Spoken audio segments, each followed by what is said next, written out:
Welcome to this week's video. This week we're looking at William Blake's watercolor work, which is called The Parable of the Wise and Foolish Virgins, which he drew in around 1799, 1800, and is kept at the New York Metropolitan Museum of Art. And it's a relatively small work, actually. It's only about sort of 36 centimeters high, so it's quite small, intimate, but very beautiful. So who was William Blake? William Blake was a British painter, engraver and poet, and he worked largely on religious subjects and figural compositions. He was fascinated by Gothic art, something you can actually see quite well reflected here in this week's drawing. And here we are showing a portrait that was painted of William Blake by Thomas Phillips. Blake was a peculiar character. He was sometimes called Mad Blake at the time when he was alive. He reportedly had a terrifying vision of God as a child and a premonition that he would see angels in trees later in life. And his brother's death in 1787, so about 10 years before this was drawn, led him to a spiritual crisis. He joined the newly created Swedenborgian church, which was inspired by the French Revolution, and he would walk the streets of London with a red hat on. It's interesting because he was largely disregarded by his contemporaries, and William Blake therefore remained poor all his life with not much recognition at all, whereas now he's recognized as one of the leading figures of English art and literature. So the subject matter. The subject matter is the parable of the wise and foolish virgins, and Matthew is the only evangelical source for this parable. The narrative ends with an urgent plea, where we read, "Therefore stay awake, for you know neither the day nor the hour," which is outlining the link between this parable and the Last Judgment. The fathers of the church abundantly commented on the subject over the years. The elect are the young women whose lamps remain lit, whilst the damned are the women unprepared for the groom's arrival.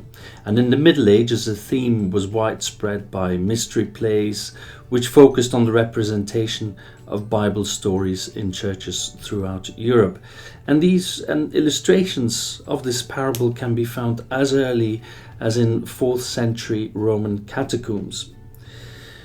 Because the subject implied the representation of two distinct groups of women, it was often used in sculpture and particularly indicated for portals, for the portals of churches, where each group would sit on either side of the entrance of a church. And so you do find that fairly regularly on medieval churches. When we look a bit closer at the actual composition of this work, one has to have in mind the wedding rites from Jesus' lifetime. Virgins were accompanying the bride from his father's house to his husband's. The ceremony was taking place in the evening, thus there would have been a need for lit up lamps or torches. And it is admitted that the number of virgins, two groups of 5, as we can clearly see here in the drawing, to the left and to the right, refers also to the 5 senses.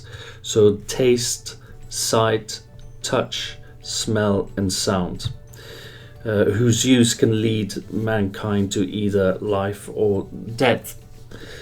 So the scene here is fairly easily recognizable and all throughout Christian art, really. So you see two distinct groups of 5 women, where on the left hand side we do have the wise virgins dressed in a simple and sober way, with a veil carefully covering their hair, and then to the right you see the foolish virgins with completely looking being depicted there with a messy hairstyle and adopting very sensual sort of attitudes.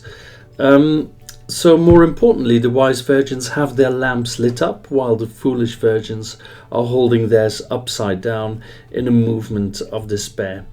And the virgin's attributes and poses are even more accentuated in this drawing, and also the other late versions of this drawing.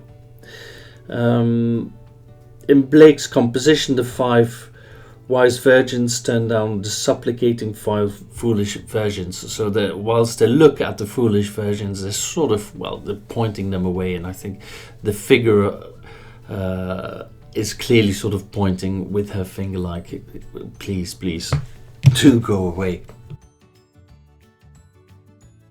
I have to say it's a very nice drawing, and what I also like about it is that your attention immediately goes to the 2 sets of 5 virgins, but what you often miss upon first look at this drawing is the figure of the angel holding aloft the trumpet in the sky. So I hope you enjoyed this week's video. Thank you very much for watching, and we look forward to showing you next week's video. Thank you.